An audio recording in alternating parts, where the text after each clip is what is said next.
मेरे प्यारे देशवासियों, नमस्कार। आज बहुत पावन दिन पर मुझे आपसे मन की बात करने का अवसर मिला है। आज चैत्र माह के शुक्ल पक्ष की प्रतिपदा तिथि है। आज से चैत्र नवरात्र की शुरुआत हो रही है। आज से भारतीय नववर्ष का भी आरंभ हो रहा है। इस बार विक्रम संवत 2082 शुरू हो रहा है। इस समय मेरे सामने आपकी ढेर सारी चिट्ठियां रखी हुई है। कोई बिहार से हैं, कोई बंगाल से, कोई तमिलनाडु से हैं, कोई गुजरात से हैं। इनमें बड़े रोचक तरीके से लोगों ने अपने मन की बातें लिखकर भेजी है। कई सारी चिट्ठियों में शुभकामनाएं भी हैं, बधाई संदेश भी हैं, लेकिन आज मेरा मन करता है कुछ संदेशों को आपको सुनाऊं। सर्वारिगु युगादि हब्बद शुभाशय गड़ू। अगला संदेश है अंदरी की उगादि शुभाकांक्षलु। अब एक और चिट्ठी में लिखा है संवसार पाड़व्यार्ची परबी। अगले संदेश में लिखा गया है गुड़ी पाड़वा निमित्त हार्दिक शुभेच्छा।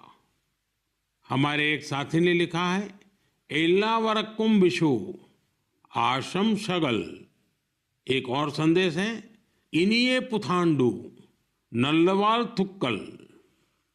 साथियों, आप ये तो समझ गए होंगे कि अलग अलग भाषाओं में भेजे गए संदेश हैं, लेकिन क्या आप इसकी वजह जानते हैं? यही तो वो खास बात है जो आज मुझे आपसे साझा करनी है।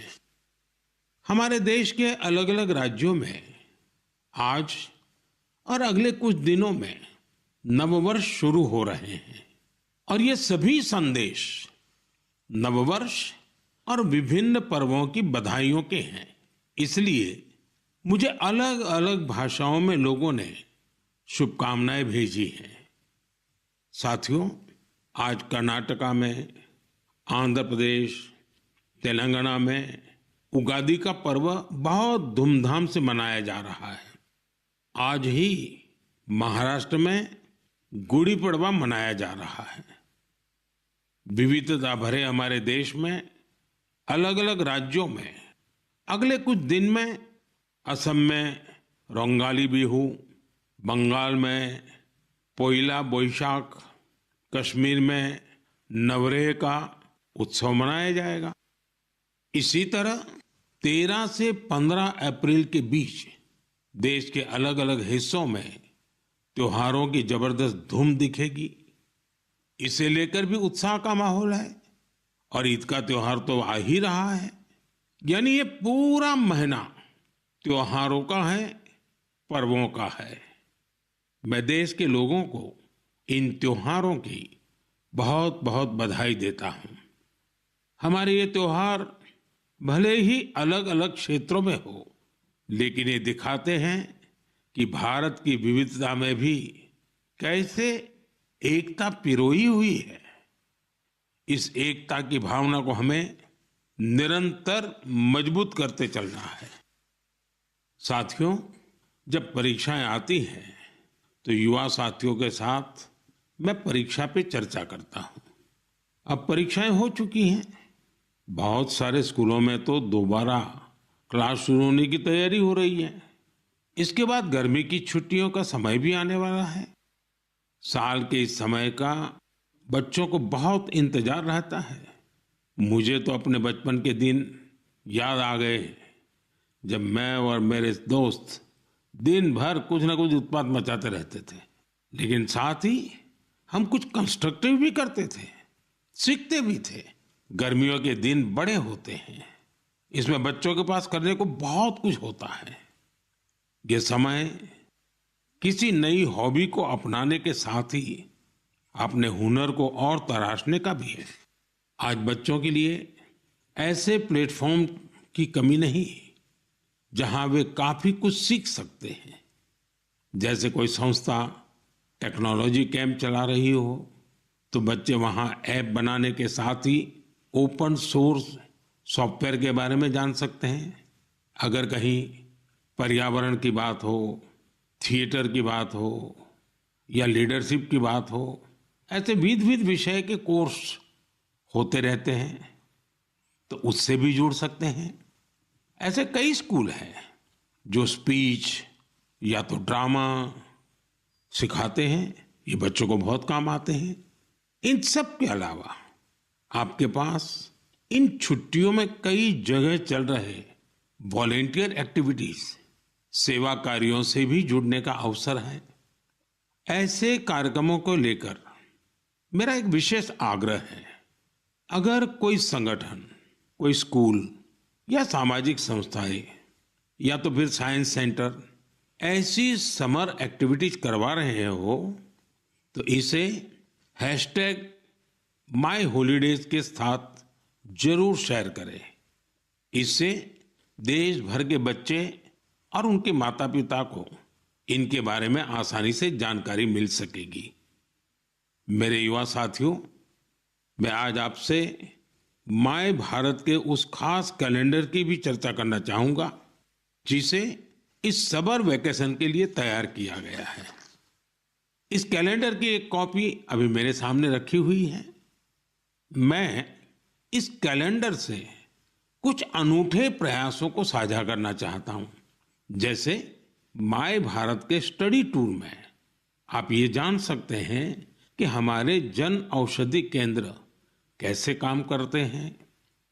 आप वाइब्रेंट विलेज अभियान का हिस्सा बनकर सीमावर्ती गांवों में एक अनोखा अनुभव ले सकते हैं। इसके साथ ही वहां कल्चर और स्पोर्ट्स एक्टिविटीज का हिस्सा जरूर बन सकते हैं।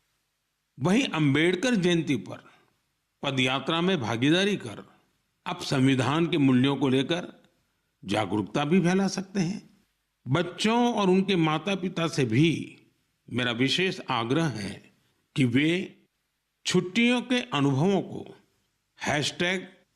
#हॉलिडे मेमोरीज के साथ जरूर साझा करें। मैं आपके अनुभवों को आगे आने वाली मन की बात में शामिल करने का प्रयास करूंगा। मेरे प्यारे देशवासियों, गर्मी का मौसम शुरू होते ही शहर शहर, गांव गांव पानी बचाने की तैयारियां भी शुरू हो जाती हैं।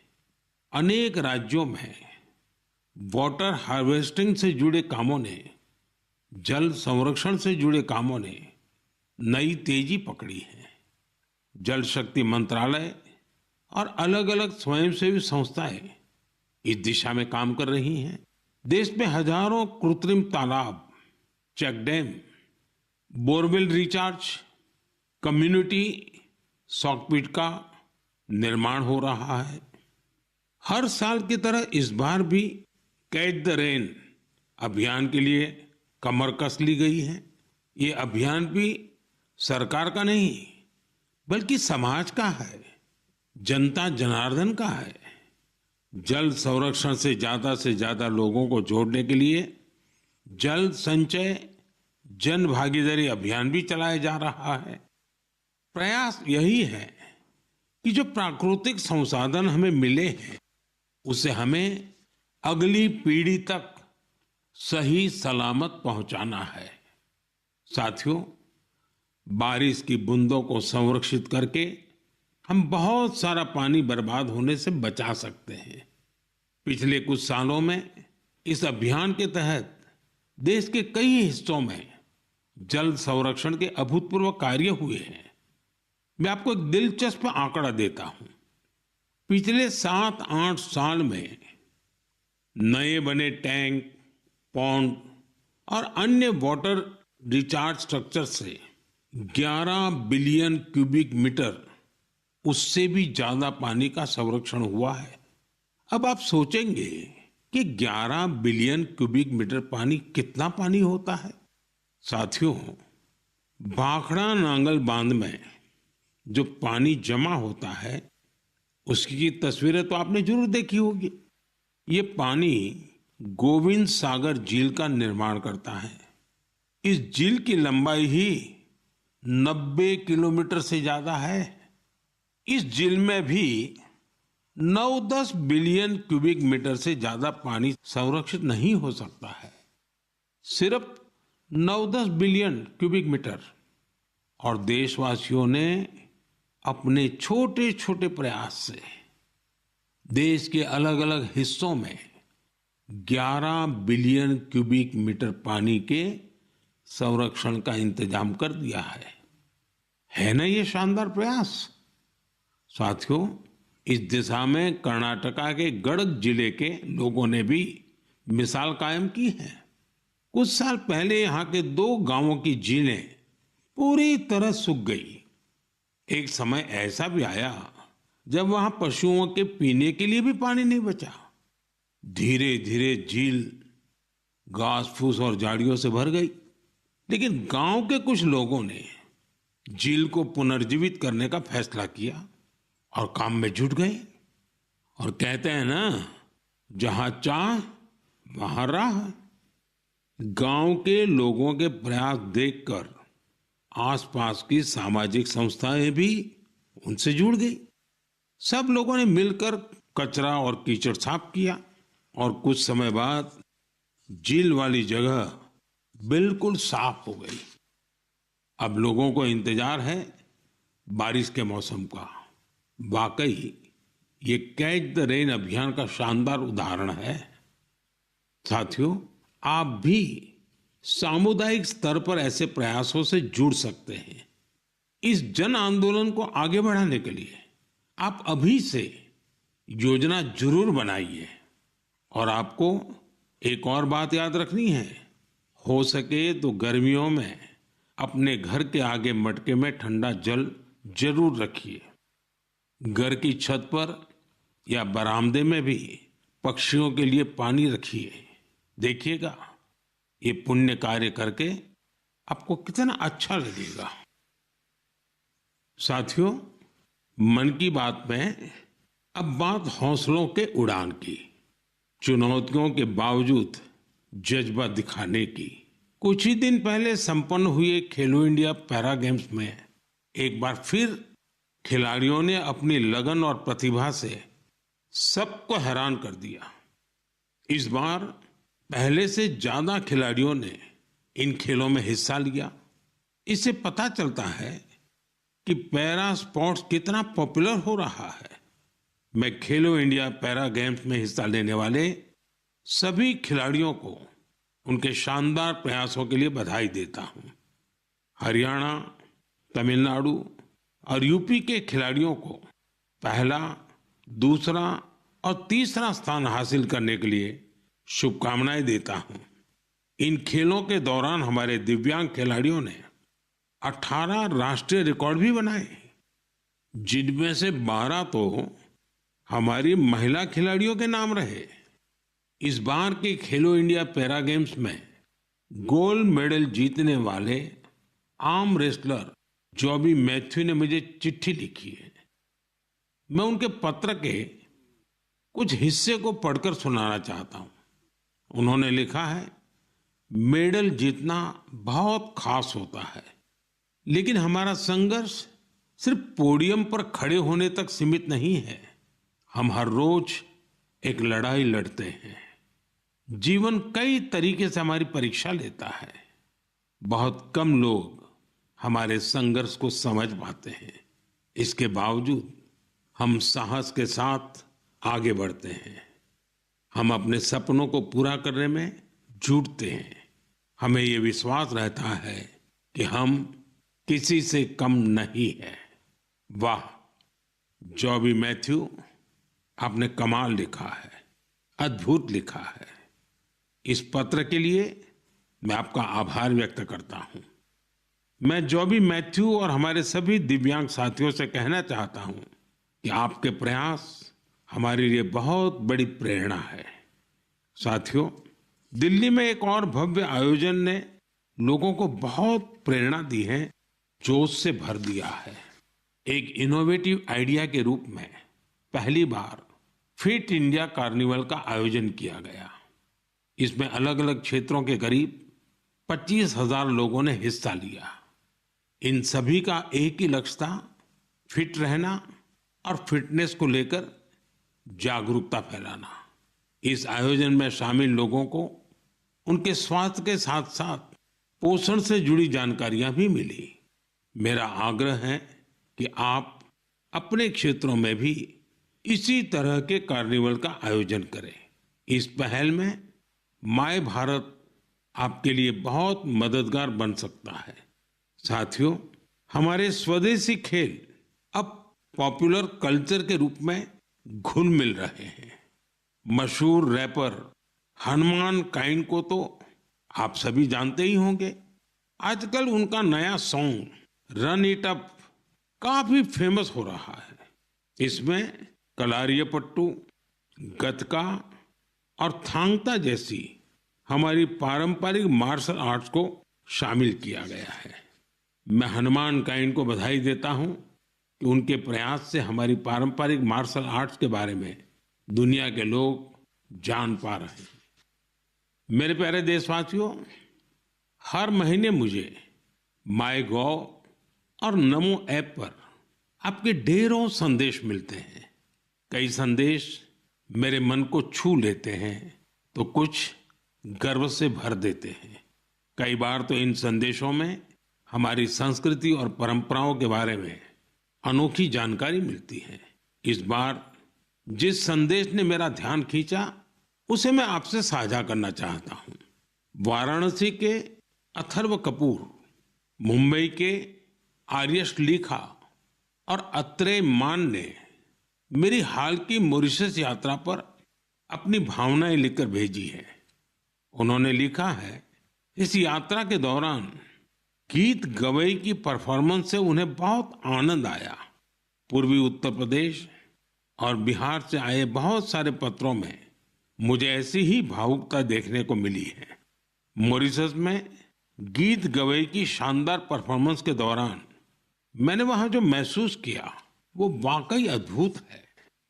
साथियों, जब हम जड़ से जुड़े रहते हैं तो कितना ही बड़ा तूफान आए, तूफान हमें उखाड़ नहीं पाता। आप कल्पना करिए, करीब 200 साल पहले भारत से कई लोग गिरमिटिया मजदूर के रूप में मॉरिशस गए थे। किसी को नहीं पता था कि आगे क्या होगा, लेकिन समय के साथ वे वहां रस बस गए। मॉरिशस में उन्होंने अपनी एक बड़ी पहचान बनाई। उन्होंने अपनी विरासत को सहेज कर रखा और जड़ों से जुड़े रहे। मॉरिशस ऐसा अकेला उदाहरण नहीं है। पिछले साल जब मैं गयाना गया था तो वहां की चौताल परफॉर्मेंस ने मुझे बहुत प्रभावित किया था। साथियों, अब मैं आपको एक ऑडियो सुनाता हूं।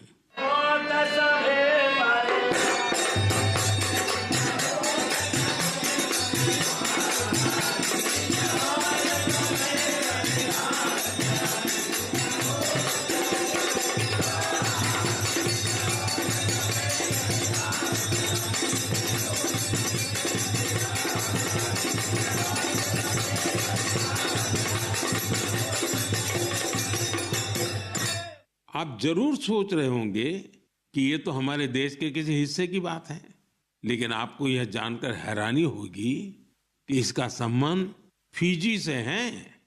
यह फिजी का बहुत ही लोकप्रिय फगवा चौताल है। ये गीत और संगीत हर किसी में जोश भर देता है। मैं आपको एक और ऑडियो सुनाता हूं।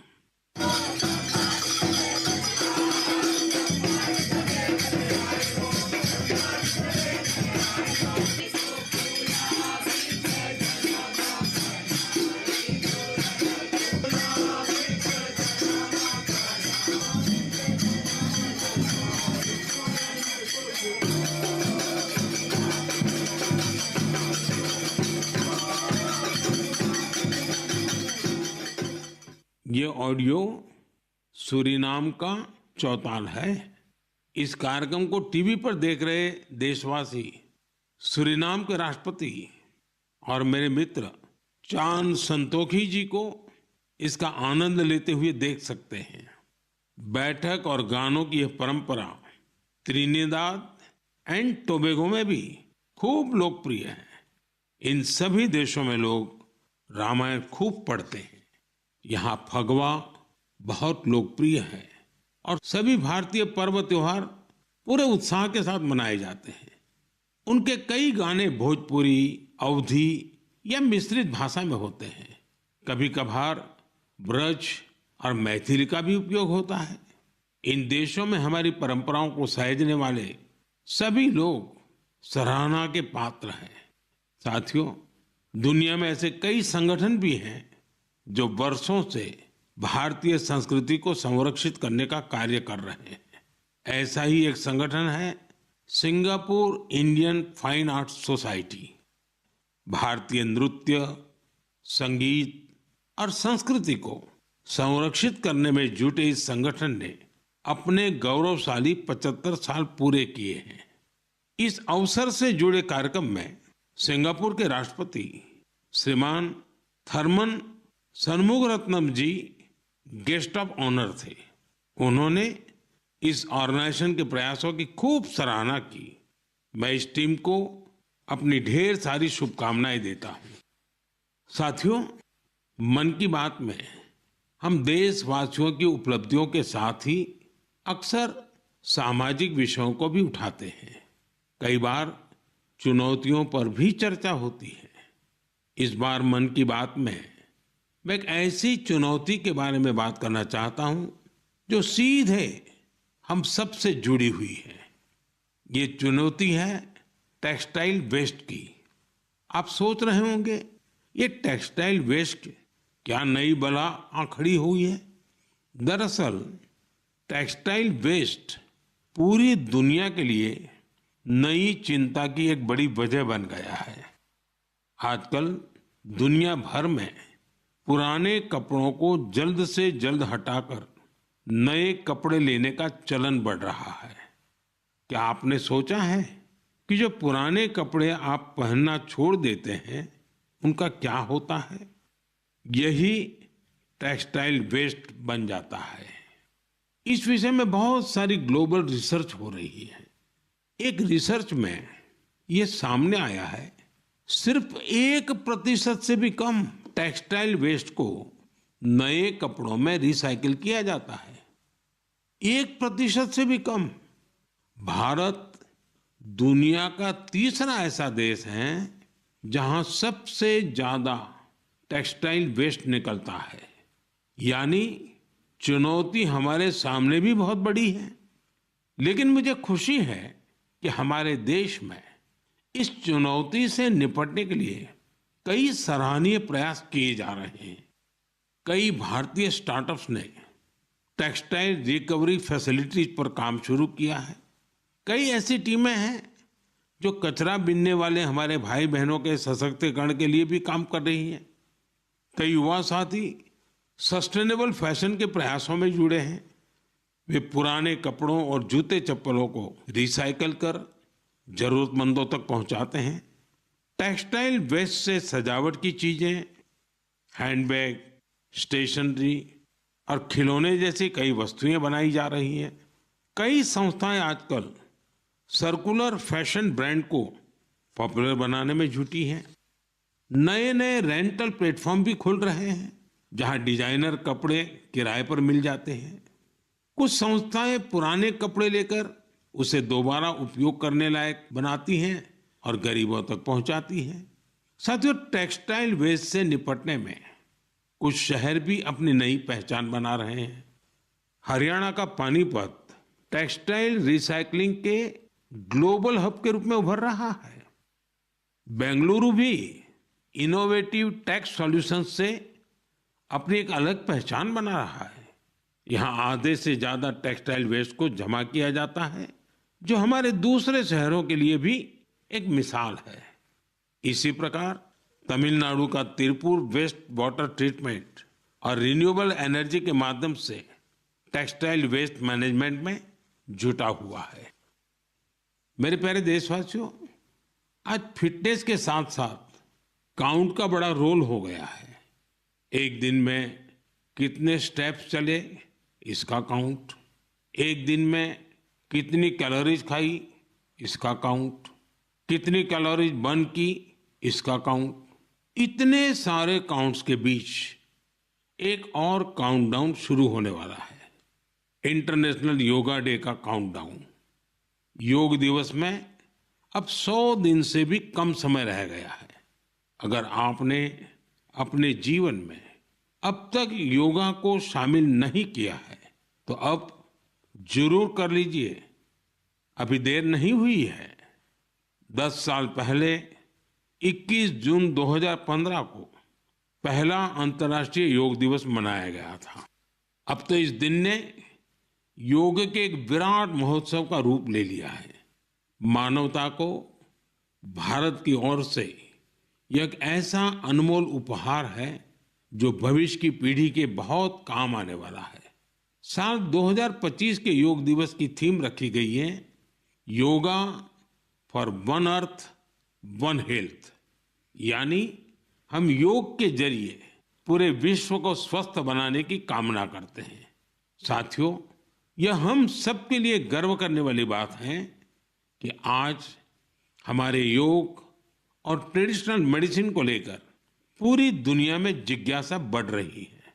बड़ी संख्या में युवा योग और आयुर्वेद को वेलनेस का एक बेहतरीन माध्यम मानकर इसे अपना रहे हैं। अब जैसे साउथ अमेरिका का देश चिली है, वहां आयुर्वेद तेजी से लोकप्रिय हो रहा है। पिछले साल मैं ब्राजील की यात्रा के दौरान चिली के राष्ट्रपति से मिला था। आयुर्वेद की इस पॉपुलैरिटी को लेकर हमारे बीच काफी चर्चा हुई थी। मुझे सोमोस इंडिया नाम की टीम के बारे में पता चला है। स्पेनिश में इसका अर्थ है वी आर इंडिया। यह टीम करीब 1 दशक से योग और आयुर्वेद को बढ़ावा देने में जुटी है। उनका फोकस ट्रीटमेंट के साथ साथ एजुकेशनल प्रोग्राम्स पर भी है। वे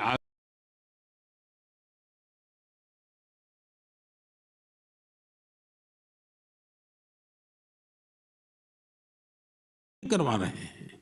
सिर्फ पिछले वर्ष की बात करें तो उनके अलग अलग इवेंट्स और कोर्सेज में करीब 9,000 लोगों ने हिस्सा लिया था। मैं इस टीम से जुड़े सभी लोगों को उनके इस प्रयास के लिए बहुत बहुत बधाई देता हूं। मेरे प्यारे देशवासियों, मन की बात में अब एक चटपटा सा और अटपटा सा सवाल। आपने कभी फूलों की यात्रा के बारे में सोचा है?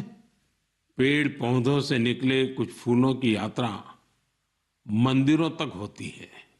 कुछ फूल घर को सुंदर बनाते हैं, कुछ इत्र में घुलकर हर तरफ खुशबू फैलाते हैं। लेकिन आज मैं आपको फूलों की एक और यात्रा के बारे में बताऊंगा। आपने महुआ के फूलों के बारे में जरूर सुना होगा। हमारे गांवों और खास करके आदिवासी समुदाय के लोग इसके महत्व के बारे में अच्छी तरह जानते हैं। देश के कई हिस्सों में महुआ के फूलों की यात्रा अब एक नए रास्ते पर निकल पड़ी है। मध्य प्रदेश के छिंदवाड़ा जिले में महुआ के फूल से कुकीज बनाए जा रहे हैं।